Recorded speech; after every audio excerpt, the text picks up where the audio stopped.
Bonsoir, comme tous les mardis, nous sommes ravis de vous retrouver sur le plateau de l'émission Bienvenue chez Pris. Ce soir, nous recevons un grand homme qui nous vient de la République démocratique du Congo. Politicien discret, fin stratège, force tranquille, Antoine Gonda, ancien ministre des Affaires étrangères, puis ambassadeur itinérant à la présidence, était également conseiller spécial du président Joseph Kabila. Outre le fait que son nom résonne au-delà du monde des profanes, Antoine Gonda pourrait être dans un futur proche ou lointain le sang neuf dont le pays a besoin. Rencontre. Bonsoir Antoine. Bonsoir Priscilla. Antoine, le monde est une jungle où seuls prospèrent les grands fauves. Depuis votre entrée dans l'arène politique et le terrible crash de Bukavu, auquel vous avez miraculeusement survécu le 12 février 2012, qu'est-ce qui fait que votre étoile brille autant ? Vous avez dit que le monde est une jungle, et cela me rappelle la citation du président Eyadema, qui, je dirais, paix à son âme, qui disait « La vie est un combat, il faut se battre pour vaincre et vaincre pour survivre ». Et cette survie-là fait que depuis mon crash, et je me dis qu'il y a toujours donc un destin. Et on ne peut pas éviter son destin.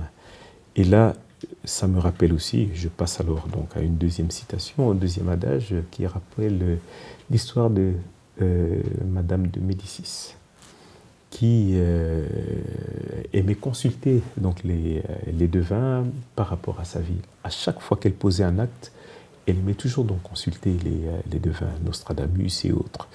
Et on lui avait dit qu'à la fin de votre vie, vous partirez, mais vous serez à côté de Saint-Germain.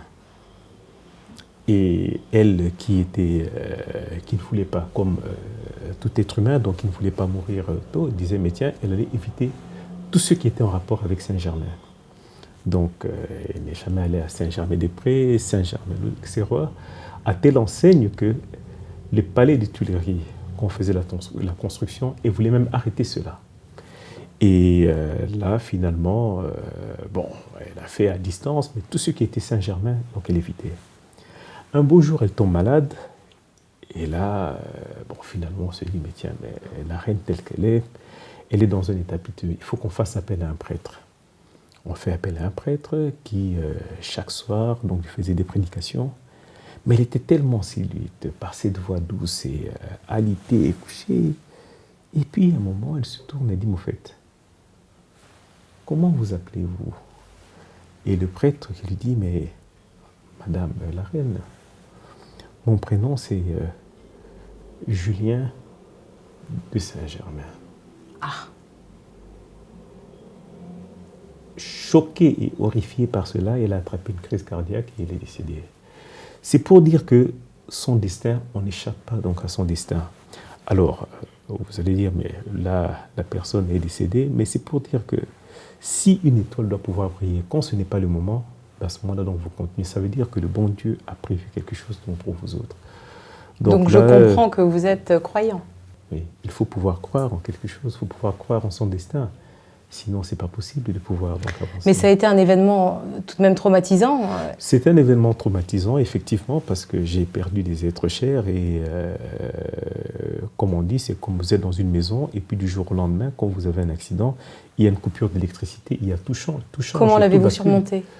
Je l'ai surmonté avec, d'abord, c'est la foi. Et puis, c'est aussi, comment dirais-je, la certitude en se disant que, tiens, si le bon Dieu a voulu que je puisse survivre, c'est parce qu'il avait quelque chose donc, pour moi. Donc, vous avez fait acte de résilience ? Je n'ai pas fait acte de résilience, j'ai fait acte de détermination. Comme j'ai dit, la vie est un combat. Il faut se battre pour vaincre, il faut vaincre pour survivre. Donc, quand j'ai survécu, je me suis dit que j'ai une mission de pouvoir changer les choses, de pouvoir faire les choses en bien. Et depuis ce crash d'accident, il y a tellement eu de miracles, c'est-à-dire que j'ai tellement fait de bien autour de moi, et je me dis, mais en fait, il y a une force invisible qui me permet d'accomplir des choses qu'une personne peut-être au plus ordinaire ne peut pas faire. Quand vous êtes passé par cela, vous savez, quand vous avez un choc, quand on tire sur vous, les personnes qui passent de l'autre côté ne vous racontent jamais comment est-ce que ça se passe. J'ai été ministre Des affaires étrangères, de la coopération internationale. Je dis, bon, c'était le poste le plus important. Et puis par après, j'étais ambassadeur itinérant.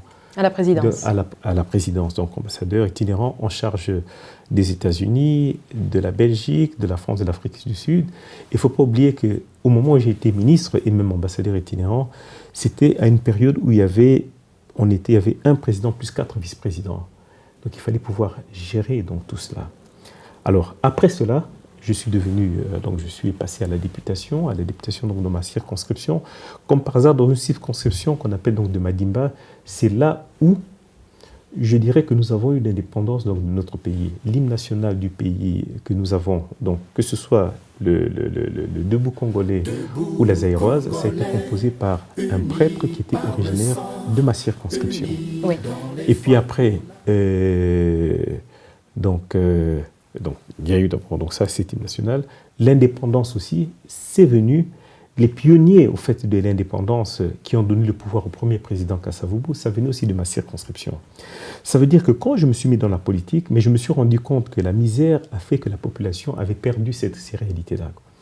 Donc je suis passé député de 2006 à 2011 et quand je me suis représenté en 2011, au niveau de la population ne suivait pas parce qu'elles étaient encore au niveau donc, des besoins primaires. Très jeune, j'étais le plus jeune des affaires étrangères au monde. Pas au moment où j'ai été ministre. Je me souviens, on avait une visite officielle à Washington avec le président. L'ancien président Joseph Kabila. Joseph Kabila. Et George Bush, qui était donc le fils, et qui me disait, mais monsieur le ministre, est-ce que vous vous rendez compte que vous êtes en train de faire l'histoire? Je ne me rendais pas compte de cela. Mais après cet accident, je me suis dit, mais en fait, les actes que l'on pose, nous sommes en train de pouvoir changer le monde. Alors comment voulez-vous ne pas être croyant? Cela confirme que vous êtes donc une force tranquille et un miraculé également. Mais l'océan ne connaît pas la profondeur de l'eau. Hein. Ce que nous savons en revanche, c'est que vous avez été conseiller de l'ancien président Joseph Kabila plus de 15 ans. Quel est le rôle exact lorsqu'on est conseiller d'un chef d'État? Le conseiller d'un chef d'État doit essayer de deviner plus ou moins le comportement que peut avoir soit un individu, soit un groupe d'hommes par rapport à un acte qu'il doit pouvoir poser. C'est un art, oui. C'est difficile, mais c'est ce que nous faisons donc à tout temps. Voilà plus de 100 jours que le nouveau président Félix Tshisekedi et l'ancien président, son prédécesseur Joseph Kabila, cohabitent. Nous sommes en attente de la formation d'un gouvernement. Oui. Quelle est votre vision là-dessus? Mais la vision là-dessus, c'est de ne pas se figer sur le présent, mais c'est de voir l'histoire de la République démocratique du Congo. C'est la première fois depuis l'indépendance qu'une passation de pouvoir se fait de manière pacifique. Quand vous regardez, d'abord au moment de l'indépendance, ça s'est passé dans des conditions tragiques où il y a eu l'ancien Premier ministre, d'ailleurs, Patrice Emery Lumumba, qui avait été assassiné. Par après, il y a eu le président Kasavubu, qui est parti avec un coup d'État. Après Kasavubu, il y a eu le président Mobutu, qui est parti pratiquement donc, chassé du pouvoir. Après lui, il y a eu Laurent Désiré Kabila, qui a été assassiné. Et Joseph Kabila et Félix Tshisekedi, mais se sont dit, il faut impérativement que nous puissions sortir de ce cycle-là. Pour la première fois, vous regardez en Afrique subsaharienne, pour la première fois, une passation de pouvoir le 24 janvier dernier qui s'est passé extrêmement bien. Le plus important, c'est la paix. Le plus important, c'est qu'il y ait une stabilité. Le plus important, c'est qu'une passation de pouvoir qui se fasse pacifique, sans qu'il puisse avoir des troubles, des émeutes, comme on le voit un peu partout. Oui, l'entente semble cordiale. L'entente est cordiale parce qu'il n'y a pas eu de règlement des comptes. Et pour une fois, on a dit non, il fallait impérativement faire les différences. Il faut pouvoir donner le temps au temps et que l'on puisse attendre. Et ils se sont officiellement rencontrés pour la 3e fois Ils se rencontrent régulièrement. Maintenant, il y a encore des discussions et des négociations. Tout justement, comme on dit, avant qu'il y ait une musique qui puisse se jouer, il faut d'abord qu'on puisse accorder les violons, qu'on puisse préparer donc les partitions. Ça prend un temps. Il ne faut pas oublier que nous sommes un pays jeune. Oui. Par rapport aux vieilles démocraties. C'est une démocratie qui est jeune et nous voulons pouvoir faire la différence par rapport aux autres. Donc moi, je dois pouvoir considérer que c'est plutôt une bouteille qui est à moitié pleine, pas une bouteille qui est à moitié vide. Mais les Congolais se demandent simplement quelle est la stratégie réelle du président Kabila, quelles sont ses Pas ambitions. les Congolais, ça c'est pas les Congolais, ça c'est faux. L'opinion publique. C'est la communauté, je dirais que c'est la communauté internationale qui aimeraient que nous puissions être dans un standard donc, comme les leurs. Au niveau du Congolais, ceux qui souhaitent, le Congolais est encore au niveau des besoins primaires. Le standard européen n'est pas du tout comparable au standard africain. Chez nous autres, on est encore au niveau du besoin primaire, c'est-à-dire qu'il faut pouvoir manger 3 fois par jour, c'est déjà donc un défi. C'est ça qui est le plus important, c'est qu'on est encore à ce niveau-là, niveau donc de la santé, niveau de l'éducation et niveau des routes. Ici en Europe, on n'est pas à ce niveau-là. Rappelons tout de même la RDC, pays d'Afrique centrale, avec une superficie de plus de 2 300 000 km², quatrième pays le plus peuplé d'Afrique, oui, avec une population qui se multiplie tous les 15 ans. Oui, presque 75% se sont composés des jeunes. Quelles sont les aspirations de la jeunesse, les chantiers prioritaires d'après vous? Les chantiers prioritaires pour la jeunesse, c'est quoi? C'est l'éducation, c'est l'emploi et avoir donc un avenir qui permette au fait une certaine stabilité. Mais pour pouvoir avoir cela, il faut qu'il y ait, je dirais des guides éclairés pour nous permettre en fait, de pouvoir fournir, donner cet emploi. Mais comment voulez-vous donner un emploi dans des pays où tout est importé? Comment voulez-vous donner de l'emploi dans des pays, c'est pas seulement au niveau de la RDC, mais je dirais au niveau de l'Afrique. Quand nous regardons, je prends par exemple, parce que je parlais des besoins primaires, le pain que nous consommons au niveau de l'Afrique, mais le blé provient d'où? Ça provient de l'Europe. Le verre où on boit, donc l'eau, ça provient de l'Occident. Et c'est cela, donc quand on parle, et je dis, bon, quelque part, je dirais qu'il y a un double standard. Autant on est en train de plaindre, mais il y a une jeunesse qui est montante, qui est majoritaire, qui est sans emploi, mais quand tout ce que nous faisons, il n'y a aucune usine de transformation. Et c'est ça le mal d'ailleurs, parce qu'on parlait, on dit, mais oui, mais le président Kabila, le président Tshisekedi, lui-même, moi ayant été son conseiller, me disait, mais au fait, mais quand on me condamne, mais c'est parce que j'essaie d'emmener une transformation. Le nationalisme que je veux avoir, il ne faut pas que ce que nous avons comme matière première puisse sortir, être transformé à l'extérieur et revenir chez nous autres tout à fait transformés sans que nous ayons eu la capacité ni la possibilité de pouvoir fournir de l'emploi. C'était un thème, il me semble, de l'Union africaine, l'un des sommets de l'Union africaine, Boosting Trade Intra-African Country. Booster l'économie africaine. Mais booster l'économie africaine, c'est quoi? C'est de pouvoir emmener des usines de transformation. C'est cela, comme je dis, nous avons eu l'indépendance politique, mais nous n'avons pas eu l'indépendance économique. Et là aussi, je dis, bon, malheureusement ou heureusement, le fait d'être africain, j'aime bien citer toujours des adages qui disent, chez nous autres, dans ma langue maternelle, on dit, quand vous allez, oui, en lingala, mais on dit en kikongo parce que je suis encore mais on dit quand vous allez chez une personne qui est aisée, la personne vous offre d'abord un potage. Mais le potage, c'est pour pouvoir aiguiser l'appétit.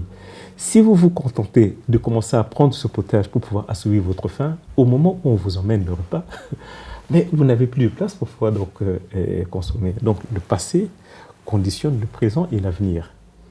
Donc pour nous autres, ce qu'il faut pouvoir dire, c'est que quand nous avons eu l'indépendance politique, les gens pensaient qu'ils étaient rassasiés, alors que la chose la plus importante, c'était la transformation. Nous parlons de les richesses, nous avons une richesse potentielle au niveau de l'Afrique. Nous avons le bois, nous avons les diamants, nous avons l'or, nous avons le coltan et tout ça. Mais tout cela, on ne le transforme pas en Afrique, on le transforme ailleurs. Alors c'est ce que nous demandons, tout simplement, c'est qu'il y ait une certaine parité à ce niveau-là. Donc nous nous battons pour cette indépendance économique, pas pour mettre, en difficulté l'Occident, l'Amérique ou l'Asie, mais plutôt pour qu'il y ait une égalité, pour éviter tout justement ce qu'on est en train de voir quand on parle des...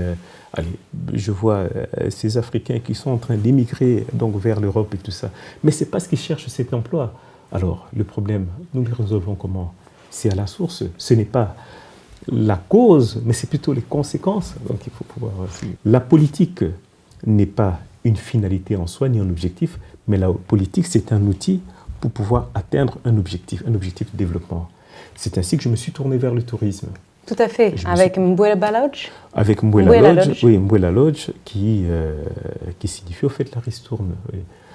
Situé au sud de Kinshasa? Au sud, à 120 km à peu près, au sud-ouest de Kinshasa, et où j'ai pris donc des autochtones. Et là, les gens aussi étaient surpris parce que je dis par le tourisme, au fait, c'est comme l'eau. L'eau, quand vous l'empêchez de pouvoir passer, qu'est-ce qui se passe? L'eau contourne donc l'obstacle. Donc au niveau politique, ce que je n'ai pas pu faire, avec le tourisme, je me suis rendu compte que le tourisme, mais ça emmène des choses incroyables. Le fait d'avoir emmené des chevaux, ceux qui n'avaient pas, donc au niveau de Congo. Donc vous avez une ferme également C'est une ferme, donc une ferme où à Kisantu. À Kisantu, donc la Terre Sainte. Et donc cette Mbouéba Lodge, vous pouvez nous en parler un peu plus, nous en dire Mbouéba plus? Lodge est devenue, d'abord le fait de voir que des Africains autochtones, des gens, donc des villageois, qui puissent manier, je dirais, donc le cheval, jouer au golf, jouer au tennis, faire en fait, donc rêver, comme disait d'ailleurs Martin Luther King, quand il disait non, I have a dream, donc j'ai un rêve. J'ai voulu démontrer à ces gens que ce que moi j'ai eu comme éducation à l'Occident, ce n'était pas pour pouvoir rester donc en Europe, c'était pour pouvoir amener ça donc chez nous autres. Et le fait d'avoir amené ça là, le fait d'avoir développé ce tourisme-là, qui fait que les gens, donc, quand ils arrivent à Kinshasa, ils arrivent à Njili, donc à l'aéroport international, ils ne restent pas à Kinshasa, mais ils partent directement jusqu'à Kisantu. C'est un jardin botanique. Il y a le jardin botanique qui est là, donc le premier jardin botanique, je dirais, de la République. Nous avons la première cathédrale d'Afrique centrale que les gens donc, ont pu découvrir. Et puis même pour moi-même, je me disais, attention, j'ai été ministre dans 50 ou dans 100 ans, mais je n'aimerais pas que les gens, quand ils vont étudier l'histoire, on dit, mais tiens, mais telle personne, à telle année, a occupé telle position donc, au niveau du pays, mais quand on va dans une circonscription, qu'est-ce que la personne a fait? Et tout justement, j'ai donc pour faire la différence, il fallait pouvoir emmener quelque chose, au fait, la culture, je dirais, occidentale ou américaine, que j'emmène donc chez moi, donc dans mon terroir. Et faire cette différence-là fait que les jeunes qui sont sans emploi peuvent rêver en se disant, mais tiens, si lui qui venait du village a pu emmener ces différences, pourquoi pas nous? Quelle est la citation qui vous décrit le mieux? Ah, la citation qui me décrit le mieux, c'est, je dirais, l'homme politique malheureux, c'est celui qui est incapable d'identifier le moment de la rencontre entre la chance et l'événement. Je m'arrange toujours pour que la chance et l'événement puissent être ensemble pour me permettre de pouvoir aller de l'avant. Cela me conduit à vous demander si vous avez des aspirations politiques pour un futur proche ou lointain. Mais une personne qui n'a pas d'aspiration, une personne qui n'a pas de rêve, ce n'est pas une personne qui vit. Et comme le Christ qui disait à ses disciples, il disait « Dukinaltum », il faut toujours aller plus haut.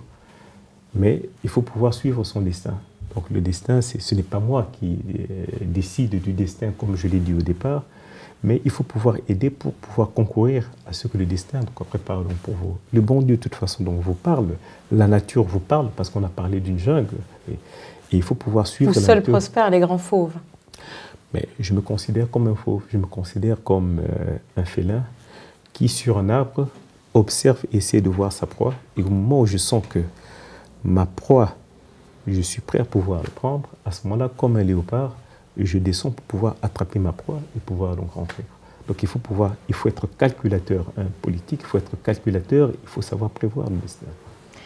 Ce sera les mots forts qui permettront de terminer cette interview, mais nous sommes obligés de jeter un regard, parce que j'entends ton pinceau s'agiter depuis le début de l'émission. Ouais. C'est une aquarelle? C'est une aquarelle, alors là il y a plein d'eau, je ne peux pas trop la bouger. Ah oui. Laisse-nous voir, laisse-nous voir. Attention, ça risque de couler. Ah, donc ah oui, l'aquarelle ne supporte pas les regrets. Ne supporte pas. Ah, ben voilà. Ça rime, oui. Magnifique, magnifique, magnifique. Je crois reconnaître... Le sourire, l'œil perçant du félin. Tout à fait.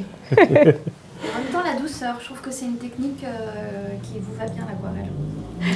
L'aquarelle pour les personnes qui ont un caractère assez... Mais ça m'intéresse, justement, ton regard d'artiste. Madame a fait les beaux-arts. Donc, ben, voilà, elle a fait les beaux-arts, elle a fait les relations internationales, donc nous sommes de même... Ouais, c'est pour ça que j'ai choisi cette technique pour vous. Ah, ben voilà, je suis honoré. Vous avez senti la douceur. Ouais. Donc il y a cette douceur là en moi. Oui. Merci. À la fois puissance et douceur, une belle association. Ce sera donc le mot de la fin. Merci Antoine. Merci Priscilla et merci à l'équipe qui m'a honoré en m'invitant pour pouvoir m'exprimer simplement, humblement. En toute convivialité sur le En plateau toute de convivialité. Bienvenue chez Pris. Merci Séverine. Merci. On se retrouve mardi prochain à 19h et n'oubliez pas de vous abonner à l'ensemble de nos réseaux sociaux, Facebook, Instagram, Twitter et YouTube. À mardi.